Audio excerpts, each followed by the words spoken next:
Salam, selamat beraktivitas di dalam nama Tuhan Yesus. Kita renungkan firman Tuhan dari Ibrani pasal yang pertama.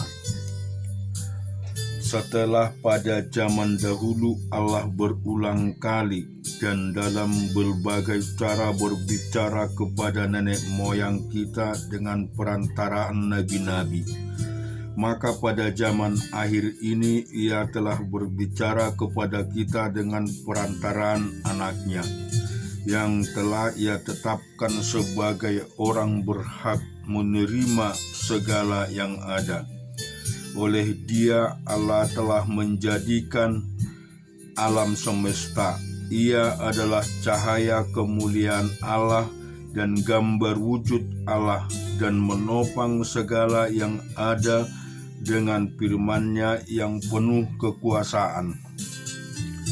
Dan setelah Ia selesai mengadakan penyucian dosa, Ia duduk di sebelah kanan yang maha besar, di tempat yang tinggi, jauh lebih tinggi daripada malaikat-malaikat, sama seperti nama yang dikaruniakan kepadanya, jauh lebih indah daripada nama mereka. Karena kepada siapakah di antara malaikat-malaikat itu pernah Ia katakan, "Anakku, engkau telah kuperanakkan pada hari ini, dan Aku akan menjadi bapanya dan ia akan menjadi anakku." Dan ketika Ia membawa pula anaknya yang sulung ke dunia, Ia berkata, "Semua malaikat Allah harus menyembah Dia." Dan tentang malaikat-malaikat berkata, tentang malaikat-malaikat Ia berkata, "Yang membuat malaikat-malaikatnya menjadi badai, dan pelayan-pelayannya menjadi nyala api." Tetapi tentang anak Ia berkata, "Tahtamu ya Allah tetap untuk seterusnya dan selamanya, dan tongkat kerajaanmu adalah tongkat kebenaran. Engkau mencintai keadilan dan membenci kefasikan. Sebab itu Allahmu telah mengurapi engkau dengan minyak sebagai tanda kesukaan melebihi teman-teman sekutumu. Dan pada mulanya, ya Tuhan, Engkau telah meletakkan dasar bumi, dan langit adalah buatan tangan-Mu. Semuanya itu akan binasa, tetapi Engkau tetap ada, dan semuanya itu akan menjadi usang seperti pakaian. Seperti jubah akan Engkau gulungkan mereka, dan seperti persalinan mereka akan diubah, tetapi Engkau tetap sama dan tahun-tahunmu tidak berkesudahan. Dan kepada siapakah di antara malaikat itu pernah Ia berkata, 'Duduklah di sebelah kananku sampai kubuat musuh-musuhmu menjadi tumpuan kakimu?' Bukankah mereka semua adalah roh-roh yang melayani, yang diutus untuk melayani mereka yang harus memperoleh keselamatan?" Kita juga baca firman Tuhan di Amos pasal yang ke-7. "Inilah yang diperlihatkan Tuhan Allah kepadaku. Tampak Ia membentuk kawanan belalang pada waktu rumput akhir mulai tumbuh, yaitu rumput akhir sesudah yang dipotong bagi raja. Ketika belalang mulai menghabisi tumbuh-tumbuhan di tanah, berkatalah aku, 'Tuhan Allah, berikanlah kiranya pengampunan. Bagaimanakah Yakub dapat bertahan? Bukankah ia kecil?' Maka menyesallah Tuhan karena hal itu. Ia tidak akan menjadi firman Tuhan. Inilah yang diperlihatkan Tuhan Allah kepadaku. Tampak Tuhan Allah memanggil api untuk melakukan hukuman. Api itu memakan habis samudera raya dan akan memakan habis tanah ladang. Lalu aku berkata, Tuhan Allah, berhentilah kiranya. Bagaimanakah Yakub dapat bertahan? Bukankah ia kecil? Maka menyesallah Tuhan karena hal itu. Ia pun tidak akan terjadi, firman Tuhan Allah. Inilah yang diperlihatkannya kepadaku. Tampak Tuhan berdiri dekat sebuah tembok yang tegak lurus, dan di tangannya ada tali sifat. Lalu berfirmanlah Tuhan kepadaku, apakah yang kau lihat, Amos? Jawabku, tali sifat. Berfirmanlah Tuhan, sesungguhnya aku akan menaruh tali sifat di tengah-tengah umatku Israel. Aku tidak akan memanfaatkannya lagi. Bukit-bukit pengorbanan daripada Ishak akan dilincindaskan, dan tempat-tempat kudus Israel akan diruntuhkan. Dan aku akan bangkit melawan keluarga Yerobeam dengan pedang. Lalu Amasya imam di Betel menyuruh orang menghadap Yerobeam, raja Israel, dengan pesan, Amos telah mengadakan persepakatan melawan tuanku di tengah-tengah kaum Israel. Negeri ini tidak dapat lagi menahan segala perkataannya. Sebab beginilah dikatakan Amos, Yerobeam akan mati terbunuh oleh pedang, dan Israel pasti pergi dari tanahnya sebagai orang buangan. Lalu berkatalah Amasya kepada Amos, pergilah, eyanglah ke tanah Yehuda, carilah makananmu di sana dan bernubuatlah di sana. Tetapi jangan lagi bernubuat di Betel, sebab inilah tempat kudus raja, inilah bait suci kerajaan. Jawab Amos kepada Amasya, aku ini bukan nabi dan aku ini tidak termasuk golongan nabi, melainkan aku ini seorang peternak dan pemungut buah arah hutan. Tetapi Tuhan mengambil aku dari pekerjaan mengiring kambing domba, dan Tuhan berfirman kepadaku, pergilah bernubuatlah terhadap umatku Israel. Maka sekarang dengarlah firman Tuhan. Engkau berkata, janganlah bernubuat menentang Israel, dan jangan ucapkan perkataan menentang keturunan Ishak. Sebab itu beginilah firman Tuhan, istrimu akan bersundal di kota, dan anak-anakmu laki-laki dan perempuan akan tewas oleh pedang. Tanahmu akan dibagi-bagikan dengan memakai tali pengukur. Engkau sendiri akan mati di tanah yang najis, dan Israel pasti pergi dari tanahnya sebagai orang buangan. Di 2 Raja-Raja 9 ayat ke-16, kemudian Yehu naik kereta dan pergi ke Israel, sebab Yoram berbaring sakit di sana.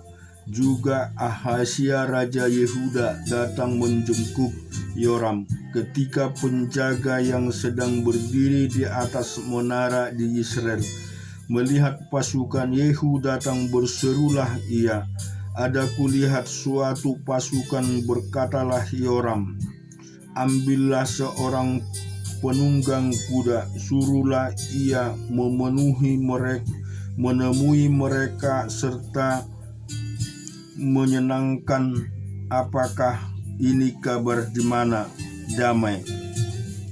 Lalu pergilah penunggang kuda itu untuk menemuinya, dan berkatalah, beginilah tanya raja, apakah ini kabar damai? Jawab Yehu, damai, bukan urusanmu. Baiklah, ikutlah aku. Dan penjaga itu memberitahukan suruhan sudah sampai kepada mereka, tetapi ia tidak pulang.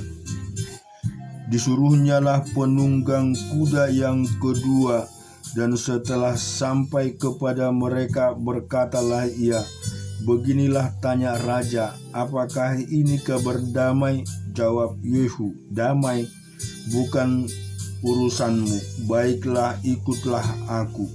Dan penjaga itu memberitahukan sudah sampai ia kepada mereka, tetapi ia tidak pulang.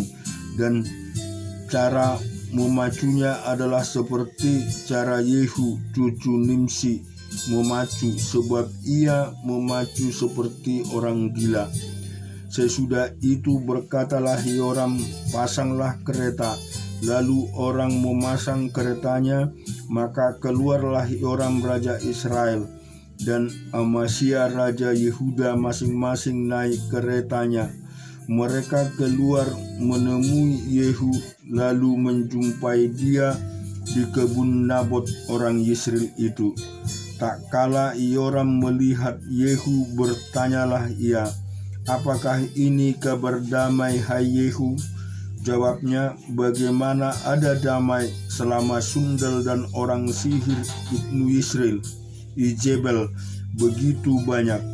Segera Yoram memutar dan mau melarikan diri sambil berseru kepada Ahazia.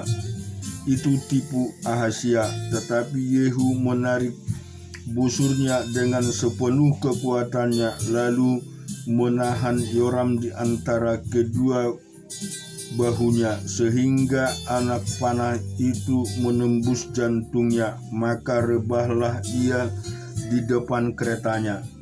Kemudian berkatalah Yehu kepada Bikar perwiranya, angkat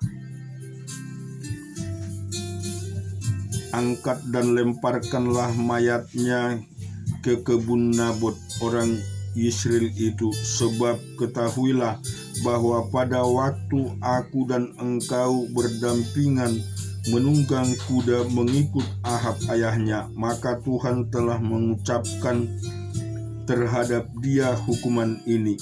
Sesungguhnya aku telah melihat darah Nabot dan darah anak-anaknya tadi malam.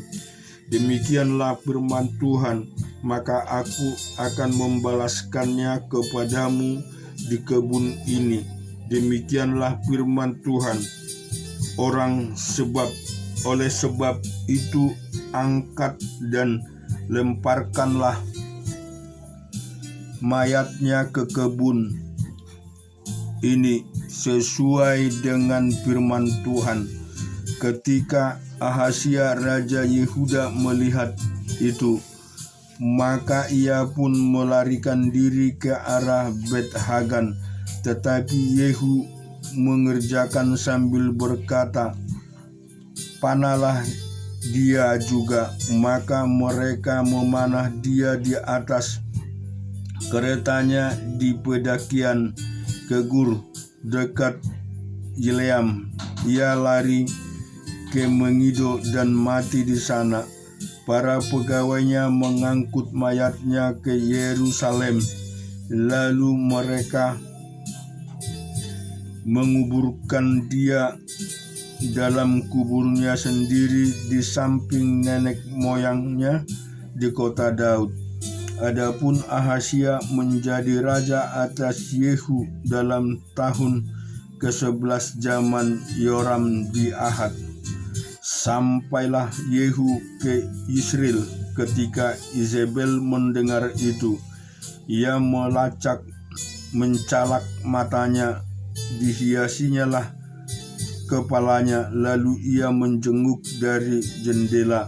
Pada waktu Yehu masuk pintu gerbang, berserulah Izebel, "Bagaimana, selamatkah Zimri pembunuh tuannya itu?" Yehu mengangkat kepalanya melihat ke jendela itu dan berkata, "Siapa yang di pihakku? Siapa?" Dan ketika 2-3 orang pegawai istana menjenguk kepalanya, Ia berseru, "Jatuhkanlah dia." Mereka menjatuhkan dia sehingga darahnya memercik ke dinding dan ke kuda. Mayatnya pun terinjak-injak. Yehu masuk ke dalam, lalu makan dan minum.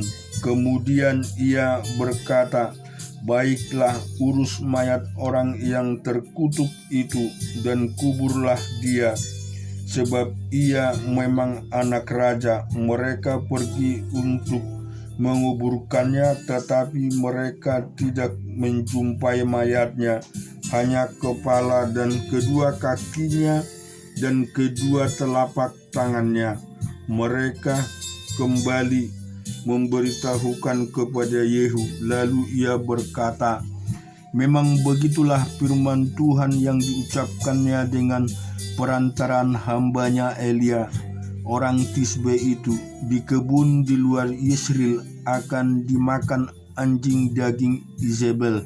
Maka mayat Izebel akan terhampar di kebun di luar Yesreel seperti pupuk di ladang, sehingga tidak ada orang yang dapat berkata, 'Inilah Izebel.'" Kita juga akan baca di dalam Yeskel pasal yang ke-47. "Kemudian ia membawa aku kembali ke pintu bait suci, dan sungguh ada air keluar dari bawah ambang pintu bait suci itu, dan mengalir menuju ke timur, sebab bait suci juga menghadap ke timur, dan air itu mengalir dari bawah bagian sampai kanan dari bait suci itu sebelah selatan mezbah. Lalu diiringinya aku keluar melalui pintu gerbang utara, dan dibawanya aku berkeliling dari luar menuju pintu gerbang luar yang menghadap ke timur. Sungguh air itu membual dari sebelah selatan. Sedang orang itu pergi ke arah timur dan memegang tali pengukur di tangannya. Ia mengukur 1000 hasta dan menyuruh aku masuk dalam air itu, maka dalamnya sampai di pergelangan kaki. Ia mengukur 1000 hasta lagi dan menyuruh aku masuk sekali lagi dalam air itu. Sekarang sudah sampai di lutut. Kemudian ia mengukur 1000 hasta lagi dan menyuruh aku ketiga kalinya masuk ke dalam air itu. Sekarang sudah sampai di pinggang. Sekali lagi ia mengukur 1000 hasta lagi. Sekarang air itu sudah menjadi sungai di mana aku tidak dapat berjalan lagi, sebab air itu sudah meninggi sehingga orang dapat berenang. Satu sungai yang tidak dapat diseberangi lagi. Lalu ia berkata kepadaku, "Sudahkah engkau lihat, hai anak manusia?" Kemudian ia membawa aku kembali menyusur tepi sungai. Dalam perjalanan pulang, sungguh sepanjang tepi sungai itu ada amat banyak pohon di sebelah sini dan di sebelah sana. Ia berkata kepadaku, "Sungai ini mengalir menuju wilayah timur dan menurun ke Araba Yordan dan bermuara di Laut Asin, air yang mengandung banyak garam, dan air itu menjadi tawar. Sehingga kemana saja sungai itu mengalir, segala makhluk hidup yang berkeriapan di sana akan hidup. Ikan-ikan akan menjadi sangat banyak, sebab kemana saja air itu sampai, air laut di situ menjadi tawar, dan kemana saja sungai itu mengalir, semuanya di sana hidup. Maka penangkap-penangkap ikan penuh sepanjang tepiannya, mulai dari En-Gedi sampai en Eklaim.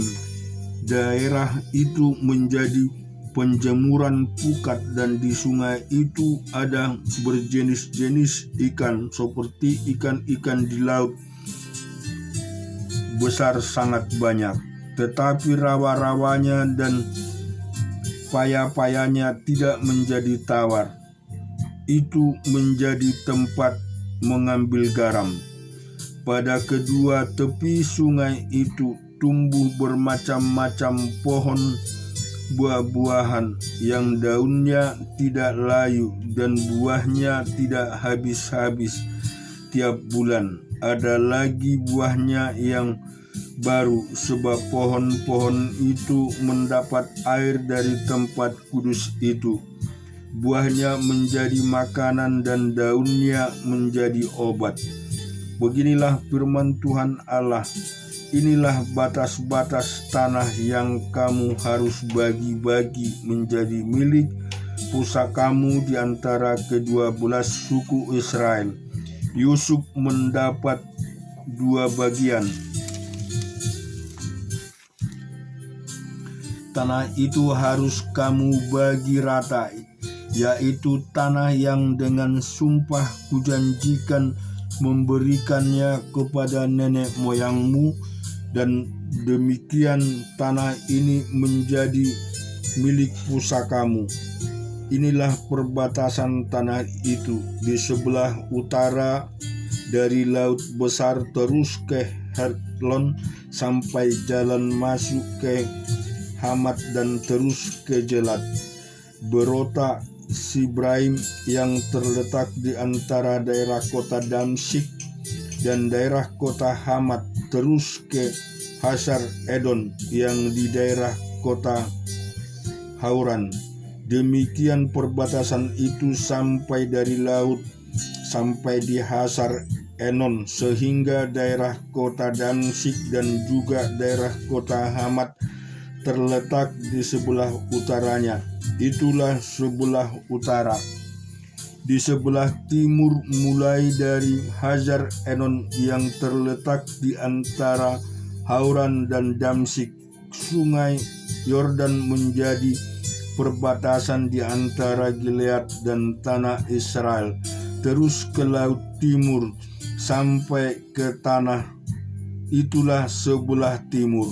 Di sebelah selatan perbatasan mulai dari tanah sampai mata air Mariba dekat Kedes, terus ke sungai Mesir, terus ke laut besar. Itulah di sebelah selatan perbatasan dengan tanah Negeb. Di sebelah barat laut besar merupakan perbatasan sampai tempat jalan masuk ke Hamat. Itulah sebelah barat. Tanah inilah kamu harus bagi-bagi di antara kamu menurut suku-suku Israel, dan kamu harus membagi-bagikannya menjadi milik pusakanya di antara kamu dan di antara orang-orang asing yang tinggal di antara kamu yang melahirkan anak di tengah-tengahmu, dan mereka harus kamu anggap sama seperti orang Israel asli. Bersama-sama kamu mereka harus mendapat bagian milik pusaka di tengah-tengah suku-suku Israel. Jadi kalau di tengah-tengah sesuatu suku ada tinggal orang asing, disitulah kamu berikan milik pusakanya. Demikianlah firman Tuhan Allah. Amin. Tuhan memberkati kita semua.